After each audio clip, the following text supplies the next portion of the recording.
आज़ादी के 5 दिन बाद 20 अगस्त 1947 को संविधान सभा फिर मिली, जहां एक तरफ स्वतंत्रता मिलने की खुशी थी तो वहीं कई शिकवे शिकायतें भी सामने आने लगीं।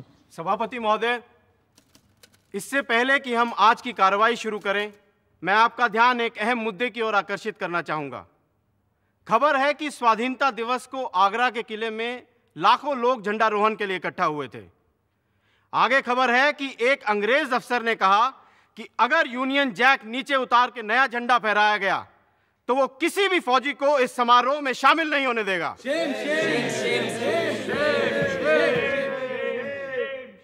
हम किसी भी रूप में अपने राष्ट्रीय ध्वज का अपमान सहन नहीं कर सकते। मेरी सभापति जी से प्रार्थना है कि आप सदन के लीडर पंडित नेहरू से कहें कि वो इस विषय पे बयान दें।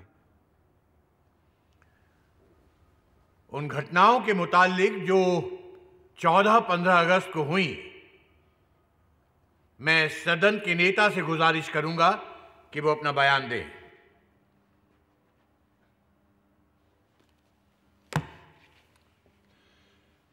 इस सभा में जो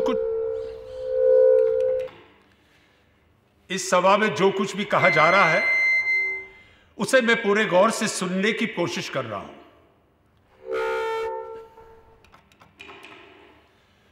और जो कुछ भी कहा गया है उसका मुश्किल से मुझे 1/4 पल्ले पड़ा है।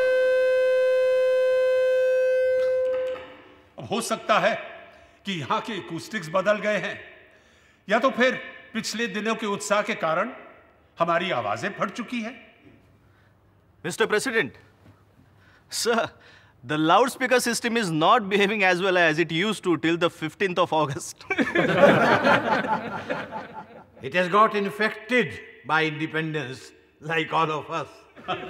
हंसी खुशी और मजाक की बात तो अलग, पर अब संविधान सभा के सामने नई गंभीर चुनौतियां थीं। एक तरफ वो देश के लिए नया कानून बनाने बैठे थे, तो दूसरी तरफ देश भर में हर तरह के कानून तोड़े जा रहे थे। जैसा कि अमेरिकन इतिहासकार ग्रैनविल ऑस्टिन ने लिखा है, the fundamental rights were framed against the carnage of fundamental wrongs. अध्यक्ष महोदय, मैं कुछ कहना चाहता हूं। जी कहिए। इससे पहले कि आज का कार्यक्रम प्रारंभ किया जाए, मैं आपका ध्यान इस बात की ओर दिलाना चाहता हूं कि पश्चिमी पंजाब में जो दुर्घटनाएं घट रही हैं, जिस तरह से वहां हत्याएं हो रही हैं और जिस तरह से लोग मारे काटे जा रहे हैं, उन दुखियों के प्रति सहानुभूति प्रकट करने के लिए हमारी आज की कार्यवाही 15 मिनट के लिए स्थगित कर देवें। लाहौर और दूसरे इलाके जल रहे थे, लोग मारे जा रहे थे और हम अपना विधान बनाने के कार्य में संलग्न रहे। ऐसा आरोप हमारे ऊपर लगाने का अवसर न दिया जाए।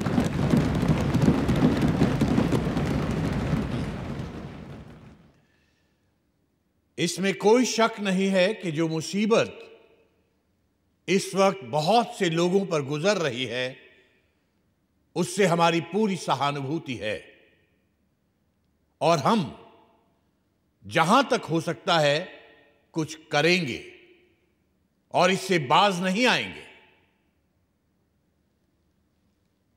और इस वक्त अगर हाउस के सब लोगों की ख्वाहिश हो तो जो इस मुसीबत में मुब्तला हैं और जिन्हें ये सब तकलीफें भुगतनी पड़ रही हैं, उन सब के लिए हम खड़े होकर अपनी तरफ से दुख और हमदर्दी जाहिर करें।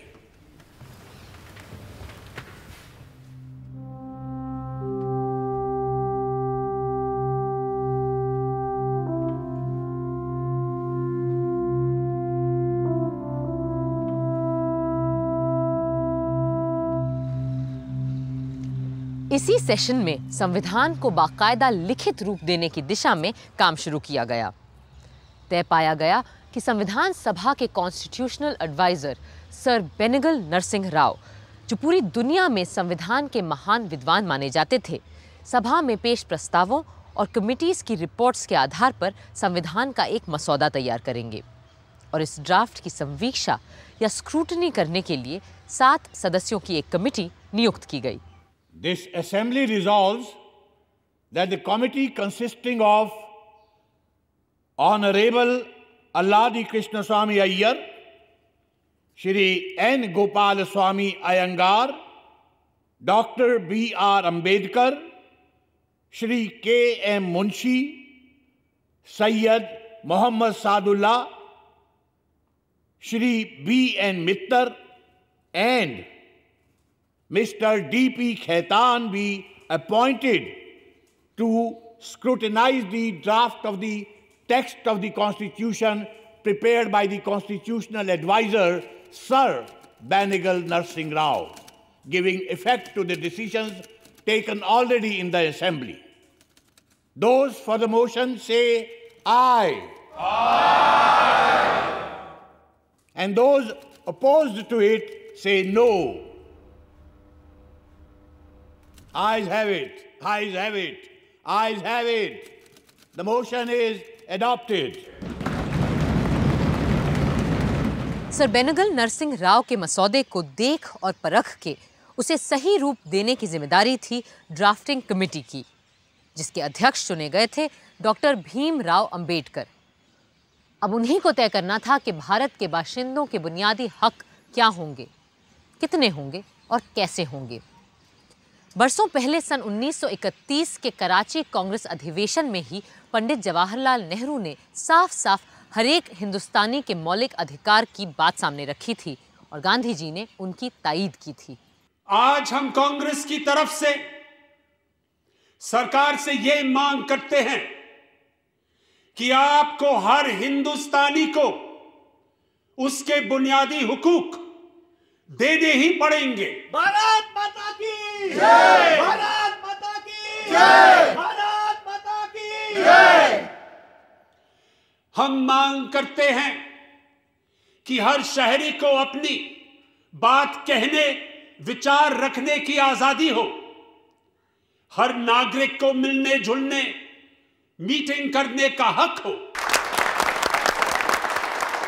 हम मांग करते हैं कि हर बशर को अपने मजहब को मानने और धर्म का प्रचार करने की छूट हो। हर जबान और इलाके के बाशिंदे को और खास करके माइनॉरिटी को इस बात का हक हो कि वो अपनी जबान और कल्चर को महफूज रखे। वंदे मातरम! वंदे मातरम! वंदे मातरम! हम मांग करते हैं कि हिंदुस्तान का हर मर्द और औरत कानून के सामने बराबर होगा, चाहे फिर वो किसी कौम, जात, फिरके का क्यों ना हो। और ये कि धर्म, जात पात, इलाके की वजह से सरकारी नौकरी देने में किसी के भी साथ कोई भेदभाव नहीं किया जाए। और हम मांग करते हैं कि किसी भी इंसान को गैर कानूनी गिरफ्तारी, तलाशी और कुर्की से ना गुजरना पड़े। हम सब एक हैं! हम सब एक हैं! हम सब एक हैं! और हम ये भी मांग करते हैं कि हमें इस बात की आजादी हो कि हिंदुस्तान का रहने वाला हर आदमी पूरे देश में जहां चाहे जाए, रहे, बसे और काम, नौकरी, व्यापार कर सके। जब तक ये सारे बुनियादी हक हर हिंदुस्तानी को नहीं मिल जाते, मेरा आपसे वादा है कि ना मैं चुप बैठूंगा, ना आपकी कांग्रेस पार्टी। पंडित नेहरू जिंदाबाद! पंडित नेहरू जिंदाबाद! पंडित नेहरू जिंदाबाद! महात्मा गांधी की जय! महात्मा गांधी की जय! महात्मा गांधी की जय! मुझे कुछ अधिक नहीं कहना है, बस इतना बताना है कि भारतीयों के मूल अधिकारों को लेकर जो प्रस्ताव जवाहरलाल जी ने पेश किया है, वो इस सम्मेलन का सबसे महत्वपूर्ण प्रस्ताव है। यही अधिकार तो हमें बताते हैं कि कांग्रेस किस किस्म के स्वराज की कल्पना कर रही है। संविधान सभा ने फंडामेंटल राइट्स को लेकर आज़ादी और बंटवारे से पहले ही सन 1947 में एक समिति बनाई थी जो पहली बार 27 फरवरी के दिन मिली। As you are all aware, the main task of this committee is to discuss and make suggestions on the rights of the citizens. और मेरे विचार से किसी भी संविधान में उसके नागरिकों का बुनियादी हक सबसे अहम मुद्दा होता है। It is always about the fundamental rights. तो आप लोगों के जो भी सुझाव, प्रस्ताव आदि हों, बेझिझक सामने रखिए। If we look at the fundamental rights and guarantees embodied in the Irish and American Constitution, then all the rights that we may give should be enforceable in courts of law. इसके अतिरिक्त हमें उन अधिकारों की भी बात कर लेनी चाहिए जिन्हें भले हम आज अपने नागरिकों को ना दे पाए, पर जहां तक पहुंचना हमारा सपना है। That's very true, but is there any use in laying down precepts for rights which remain unenforceable and ineffective? अधिकारों के साथ साथ हमें अपने कर्तव्यों की फेहरिस्त भी बना लेनी चाहिए। तो चलिए पहले हम उन्हीं मूल अधिकारों की बात कर लेते हैं जिनके नाम मिलने पर हर शहरी न्यायालय के द्वार खटखटा सकता है। Well, if you ask me, I think we should take the Constitution of the United States of America as a model for the protection of the basic rights of our citizens. If I may, I would like to inform the committee that I have prepared a long list of fundamental rights, which I can lay here. अब यही तो आपका बड़प्पन है अम्बेडकर जी। मुझे ये भी पता है कि प्रोफेसर केटी शाह ने भी कमेटी की सहूलियत के लिए काफ़ी सारे नोट्स तैयार किए हैं। मैं कमेटी के ऑफिस को तायीद कर देता हूं कि वो इन सारे दस्तावेज़ों की कॉपियां हर मेंबर को मुहैया करवा दें। Now may I also suggest that the committee adjourns for at least 3 weeks, hence providing the members with enough time and opportunity to formulate their own proposals. I think you will have a consensus on this. Good. तो चलिए 1 महीने बाद मुलाकात करते हैं और आज यहां ये प्रण करते हैं कि फिर इस कमेटी का काम हम तब तक स्थगित नहीं करेंगे जब तक कि भविष्य के भारत के नागरिकों के मौलिक अधिकारों का एक पूरा खाका तैयार नहीं कर लेते। 24 मार्च को जब कमेटी दोबारा मिली तो उसमें और लोग भी जुड़ चुके थे और इसके बाद कमेटी लगातार 10 बार मिलती रही ताकि मौलिक अधिकारों को लेकर एक साफ तस्वीर सामने आ सके। तो ये तय पाया गया है कि भारत के हर एक नागरिक को कहीं भी आने जाने, रहने, बसने, जायदाद खरीदने और नौकरी, काम, व्यवसाय करने की पूरी आज़ादी होगी। Subject to such restraints as the law may impose. Oh yes, of course. That goes without saying. No, Acharya ji. In a constitution, nothing goes without saying. Doctor Ambedkar ठीक कह रहे हैं आचार्य जी। तभी यहाँ जो ये लिखा है कि All citizens of the union will be equal before the law, मेरे विचार से लिखा जाना चाहिए कि all persons and not merely citizens of the union shall be equal before the law. जी ठीक बात है। अब हम किसी को सज़ा सिर्फ कम या ज़्यादा इसलिए तो नहीं दे सकते कि वो संघ का नागरिक नहीं है। एक बात और थी, आर्टिकल 4 ये कहता है कि हिंदुस्तानी भाषा जिसे नागरिक अपनी पसंद से देवनागरी या फारसी लिपि में लिख सकेगा, संघ की राष्ट्रभाषा के रूप में प्रथम औपचारिक भाषा होगी। I do not think that the question of national language has anything to do with fundamental rights. मैं डॉक्टर अंबेडकर से इत्तेफाक रखती हूँ। कल हम जो चाहें अपनी नेशनल लैंग्वेज चुनें, लेकिन आज उसका इस बात से क्या लेना देना कि हम अपने बुनियादी हक कितने और क्या तय करते हैं। राजकुमारी जी ठीक कह रही है, पर इनके राजकुमारी होने से मुझे एक बात सूझी कि हमारे नए भारत में जहां राजा प्रजा सभी समान होंगे, वहां ये सारी पदवियां राजकुमारी, राजाधिराज, नवाब बहादुर, छत्रपति, कुंवरपाल, दीवान बहादुर, as I am called, जी इन सारी वसीयत में मिली पदवियों का हमारे नए भारत में क्या काम? I am totally with you professor Shah.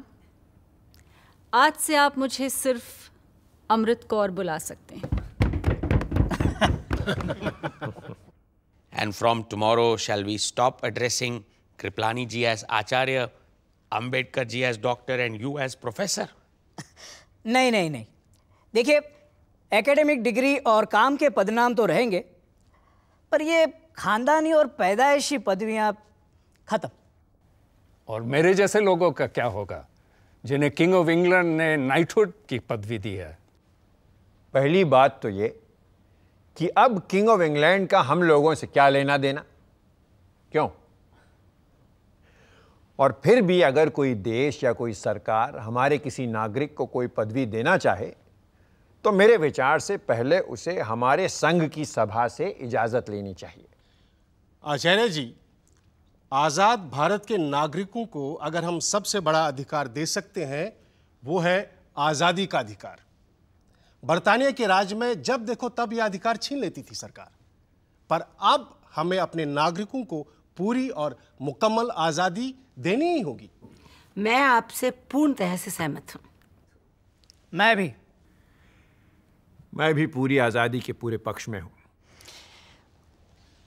See, absolute liberty is simply a utopian dream. Just because we will become a free nation from tomorrow, society will not become free from crime or criminals. And for the sake of law and order, we will have to jail, arrest, and intern people. In that case, we should have a provision that the person has to be informed of his deprivation of liberty within 24 hours of his detention. हाँ, गिरफ्तारी के 24 घंटे के अंदर अंदर सही कानूनी मदद और सुनवाई का हक हमें हर नागरिक को देना ही होगा, वरना कोई फर्क नहीं रहेगा आज़ाद और गुलाम भारत में। मुझे नहीं लगता हम में से किसी को भी इस प्रावधान से ऐतराज होना चाहिए। लोकमान्य ने तो बहुत पहले ही कह दिया था that Swaraj is my birthright and I shall have it.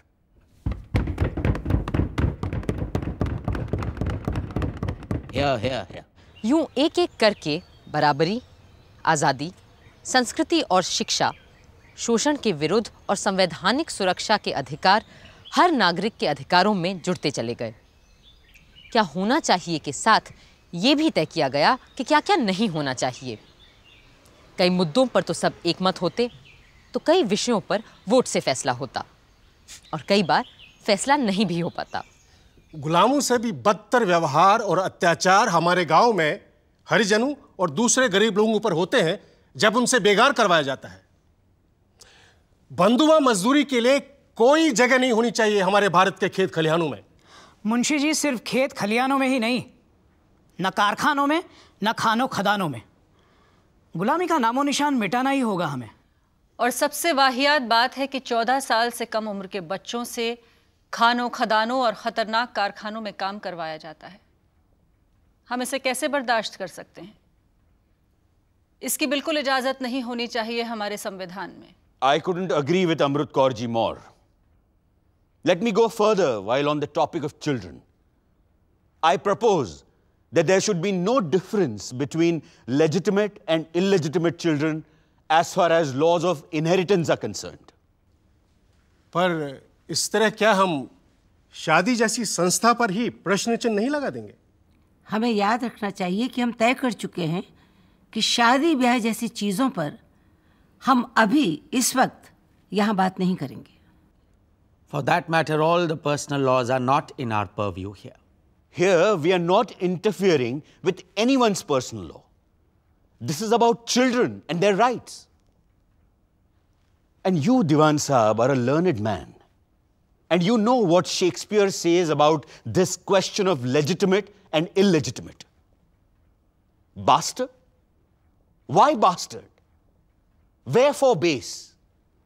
When my dimensions are as well compact, my mind as generous, and my shape as true as an honest madam's issue.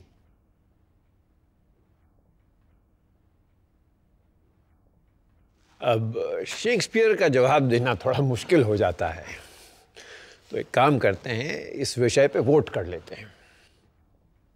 Those in favor of Dr. Ambedkar's proposal, please raise your hands.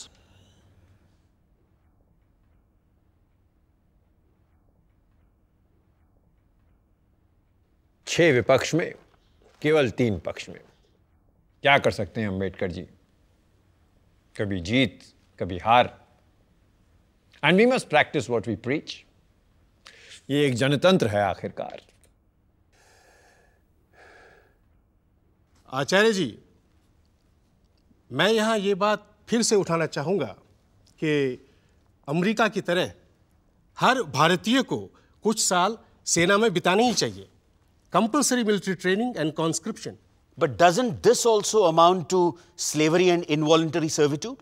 ये slavery नहीं, सेवा का प्रश्न है अंबेडकर जी। तो इस पर भी वोट हो जाए। ठीक है, जो पक्ष में हैं हाथ उठाएं।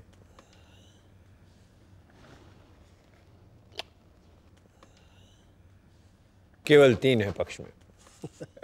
पर अगले मुद्दे पर सब मेरे साथ होंगे, ये मैं पक्का जानता हूं। I propose that universal adult suffrage must be guaranteed by the Constitution. सबका तो मैं नहीं जानता, पर मेरा वोट आपके साथ है मुंशी जी। और ये कि elections shall be free, secret and periodical. इस मुद्दे पर मुंशी जी मेरा वोट भी आपके साथ है। इसके अलावा चुनाव के लिए विधि द्वारा एक अलग आजाद इलेक्शन कमीशन का गठन किया जाएगा।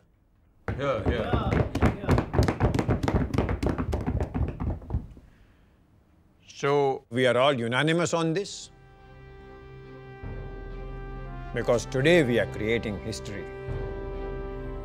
आज संसार के इतिहास में पहली बार एक देश स्थापित होते ही बिना किसी जाति, धर्म, लिंग, वर्ण और प्रदेश के भेदभाव के अपने सारे वयस्क नागरिकों को मतदान का अधिकार दे रहा है।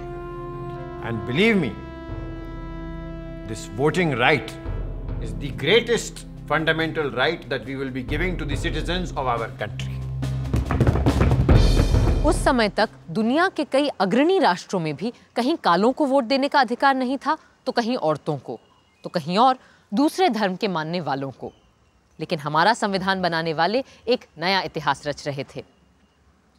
पर अभी और भी कई मुद्दे तय होने थे, और उनमें से एक था अभिव्यक्ति का अधिकार, the right to freedom of expression. I would like to suggest that a provision should be made by law to prevent the publication or utterance of seditious, obscene, slanderous, libelous, or defamatory matter, and to make such publication or utterance actionable or punishable. I want to add the words likely to promote class hatred. Though this does not actually come under sedition or any of the other things mentioned. And people will have a carte blanche to promote class hatred. We may add class or religious hatred. ऐसा करना खतरे से खाली नहीं है, क्योंकि ऐसा कानून दुधारी तलवार साबित हो सकता है। सत्ता में बैठी मेजॉरिटी पार्टी के खिलाफ बोली गई जरा सी भी बात को क्लास या कम्युनल नफरत करार देकर सजा दी जा सकती है, और ऐसी बातें अगर सत्ता में बैठे लोग फैलाएं तो उन्हें कोई छुएगा भी नहीं। I suggest let us be more comprehensive and say right of every citizen to freedom of speech and expression subject to criminal law. अभिव्यक्ति की आज़ादी को आज पूरी दुनिया में सम्मान दिया जा रहा है, और ये भी महसूस किया जा रहा है कि अगर किसी के वक्तव्य या लेखन से किसी विशेष वर्ग या धर्म के खिलाफ नफरत नहीं फैलाई जा रही है और उसे हिंसा फैलने का कोई डर नहीं है, तो आदमी को अपनी बात कहने का पूरा हक होना चाहिए, पूरी आज़ादी होनी चाहिए। If you put this in, then section 153A of the penal code stand nullified. Sir, आपसे बेहतर और कौन जानता है कि ताकतवर मेजॉरिटी वालों को कास्ट और कम्युनल हेट्रेड फैलाने से रोकना असंभव होता है। मैंने तो ये भी सुना है कि एक मर्तबा किसी अखबार को सेक्शन 153A को लेकर इसलिए मुकदमा चलाया गया था क्योंकि उस अखबार ने पुलिस के खिलाफ कोई लेख लिख दिया था। और दलील यह दी गई थी कि पुलिस अपने आप में एक खास तबका है और पुलिस के खिलाफ बात करके अखबार वाले एक खास फिरके के खिलाफ नफरत फैलाने का काम कर रहे हैं। Yes. We also started up certain periodical in Bengal. And even before the first issue came out, unofficial warning was given to us that unless we stop, action will be taken under Section 153. We had to stop. So, I'm afraid, so far as we are concerned, we do not feel quite safe if there is a provision of this sort. मौलिक अधिकारों में अभिव्यक्ति की आजादी तो हमें मिली, पर धारा 153A भी रही। इसके बाद समिति में जोरदार वाद विवाद हथियार रखने के अधिकार को लेकर भी हुआ। मेरा विचार है कि हर नागरिक को हथियार रखने की स्वतंत्रता हो और मेरा सुझाव है कि इस संशोधन को क्लॉज 10 में जोड़ दिया जाना चाहिए। Would it be wise to have such a law and in such a form? Doctor Shyama Prasad Mukherjee का कहना है कि हर नागरिक को हथियार रखने का हक होना ही चाहिए। फिर क्यों ना हम इसे मूल अधिकारों का एक हिस्सा बना लें? But to allow such a thing in the present state of our society will be a dangerous thing. The Arms Act has to be a central subject. I think this point is of some substance. There are two questions. One, whether every citizen should have the right to bear arms. And two, whether we need a uniform law throughout the Union. You cannot allow different units to make different laws with regards to bearing of arms. That would undoubtedly lead to complete anarchy. And it would cut at the very root of the security of the Union. But defense is a Union subject. किसी के हथियार रखने का देश की रक्षा से क्या लेना देना है? मेरा जाती ख्याल है कि शिकार को छोड़कर बाकी किसी भी वजह से लोगों के हाथ में हथियार देने से बिला वजह जान माल का खतरा बढ़ेगा ही और हमें इसे अलाउ नहीं करना चाहिए। यहाँ शायद मेरी आवाज़ अकेली पड़ जाए, पर मेरे मन में जिस अहिंसक सरकार और समाज का तस्वुर है उसके लिए हथियार को ताक पे रखना ज़रूरी है। And I would like my view to be recorded here. सोचने की बात है कि अगर अमेरिका की तरह हमें भी हथियार रखने का अधिकार मिल जाता तो हिंसा का बवंडर कहां पहुंच गया होता। पर नागरिकों के मूल अधिकारों को लेकर अभी बहुत सी बातों के बारे में सोचना था। विडंबना ये थी कि फंडामेंटल राइट्स तय करने वाली समिति को ही ये भी तय करना था कि कब ये मौलिक अधिकार नागरिकों के अधिकार नहीं रह जाएंगे। डॉक्टर अंबेडकर की दलील थी कि कभी कभी आपातकाल या इमरजेंसी में जब खुद राष्ट्र का अस्तित्व खतरे में हो तो संघ को पहले खुद को बचाना होगा, ना कि किसी नागरिक के अधिकार को। In the provision dealing with grave emergency, we have stated that all these fundamental rights are liable to be suspended whenever, in the view of the Union, it is necessary to declare an emergency.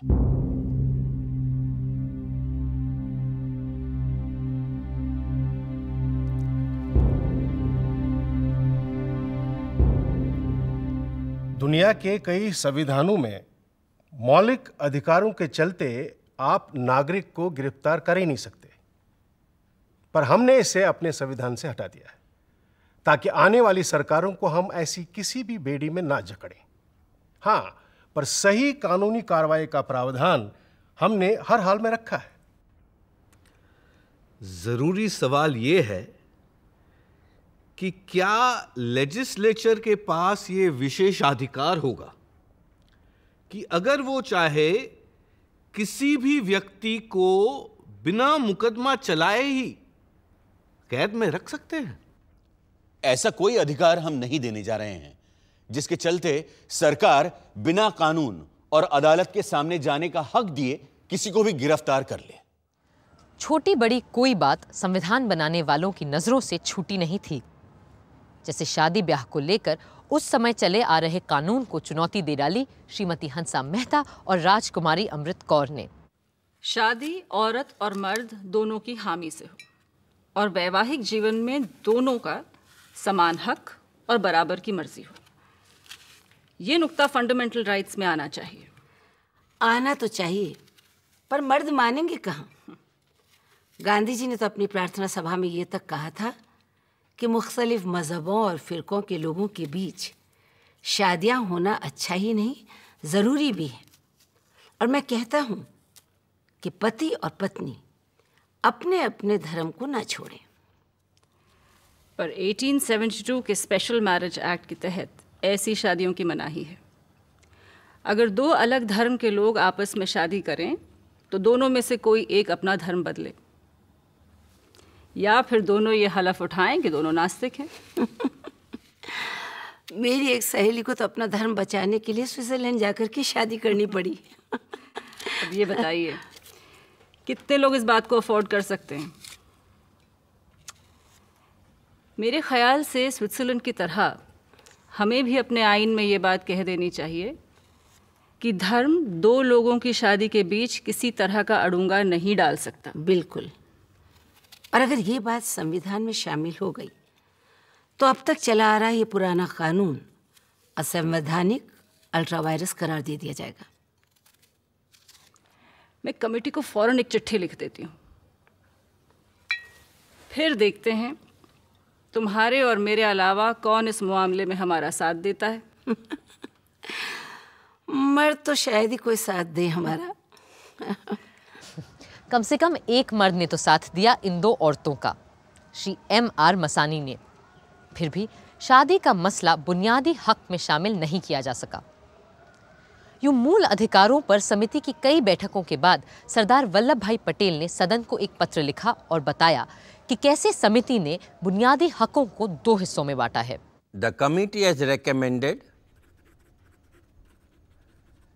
that the list of fundamental rights should be in two parts. The first part consisting of rights enforceable by legal processes, and the second part consisting of directive principles and social policy, which though not enforceable in courts of law are nevertheless to be regarded as fundamental in the governance of the country. The justiciable fundamental rights include rights of equality, freedom, relating to religion, culture and educational rights, and miscellaneous rights which include property and the right to constitutional remedies. 21 अप्रैल सन 47 के दिन fundamental rights committee की अंतरिम report Sardar Patel ने सदन के पटल पर रखी। कमेटी में इस विषय को लेकर दो तरह के मत थे। एक ये राय थी कि नागरिकों को ज़्यादा से ज़्यादा अधिकार देने चाहिए, जिनकी बिना पे वे सीधी तरह अदालत में जाकर अपने हक सिद्ध करवा सके। और दूसरी ओर ये राय थी कि बहुत ही कम मगर अहम मूल अधिकारों तक फंडामेंटल राइट्स को सीमित रखना ही उचित होगा। वो तीसरा मत जो हमारी कमेटी में पाया ही नहीं गया, वो ये रहता कि आज़ाद हिंदुस्तान में न पुलिस की दरकार है न जेल की। प्रेस, डंडा और बंदूक को पूरी तरह छूट रहे। हर एक को जो मर्जी में आए वो करने की संपूर्ण आज़ादी मिलनी चाहिए। सरदार पटेल को उम्मीद थी कि मौलिक अधिकारों जैसी मूल चीज पर तो बहुत से संशोधन नहीं ही आएंगे, पर 150 से भी ज्यादा लोग कुछ ना कुछ बदलना चाहते थे या नई बातें जोड़ना चाहते थे फंडामेंटल राइट्स में। Sir, I do not understand why economic fundamental rights should not be included in these justiciable rights. Economic rights are essential while framing a country's constitution, and they must also be made justiciable. I do not understand why mines, key industries, and basic industries should not be nationalized. Sir, I hope the House will consider my suggestion seriously. शब्द अछूत और अस्पृश्यता की परिभाषा को लेकर तो कई आवाजें उठीं। Sir, the word untouchability requires clarification. Sometimes it means not being allowed to drink a glass of water. Other times, it relates to denial of admission of Harijans into temples or intercaste dining, intercaste marriage. Mahatma Gandhi has used the word untouchability in various ways on different occasions with different meanings. But sir, untouchability is merely a symptom, the root cause of which is the caste distinction. And unless caste distinction is removed, untouchability in some form is bound to exist. In an independent India, everyone must enjoy equal social conditions.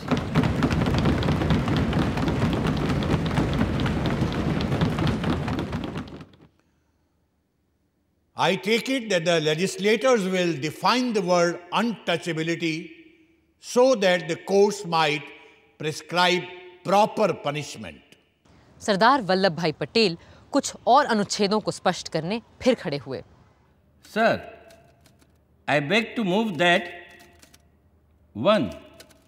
The state shall not discriminate against any citizen on grounds of religion, race, caste, or sex. 2. There should be no discrimination against any citizen on any ground of religion, race, caste, or sex in regard to A. Access to trading establishments, including public restaurants and hotels. B. The use of wells, tanks, roads, and places of public resort, maintained wholly or partly out of public funds, or dedicated to the use of the general public. Sir, the following word should be inserted after sex: or of dress worn of any nationality. It seems a laughing matter, but even today, on the threshold of independence, there are hotels which do not welcome people dressed in Indian style. Sir, I move that the words schools, hostels, temples, or places of worship should be included. Although some schools are thrown open to Harijans in the villages, they are not allowed to sit along with caste Hindu students.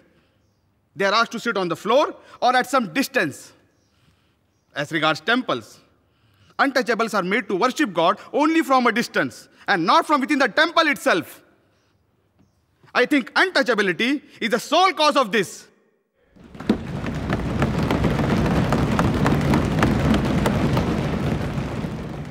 It is suggested that it would be sufficient if you put one clause as follows: the state shall not permit any discrimination on ground of religion, etc.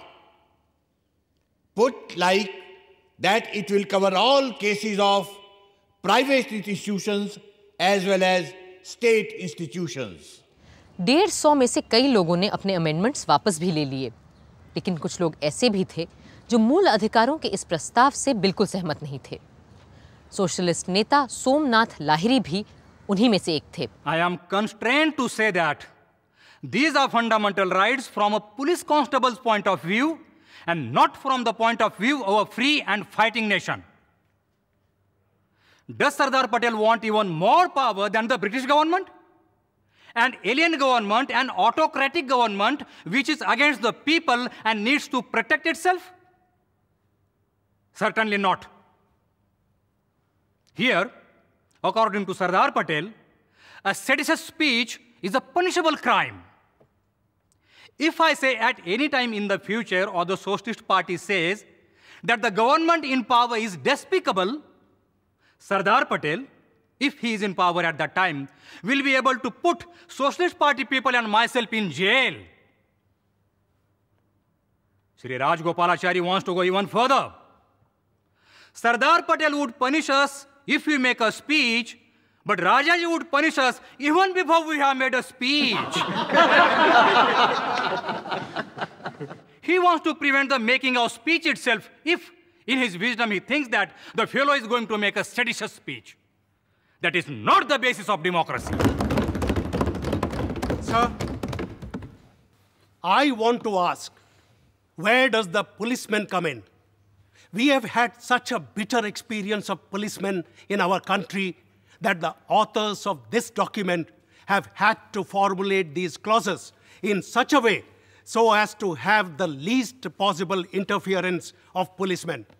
Sir, these provisions are intended to see that those people who believe in liberalism at one end and communism at the other will not be able to take advantage of these rights to pave way for totalitarianism.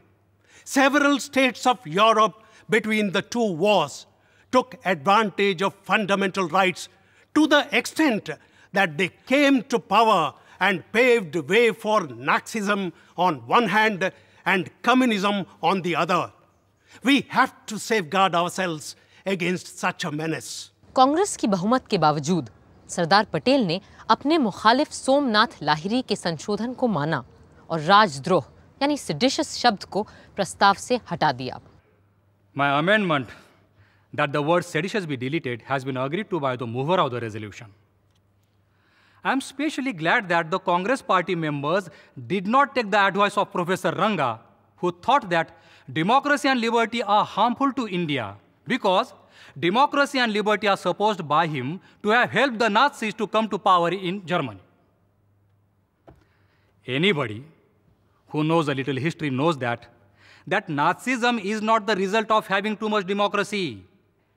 Nazism came to power in Germany because the rights and liberties that were given under Weimar Constitution were challenged by force by the capitalist classes in Germany with the help of Hitler's Nazi gangsters.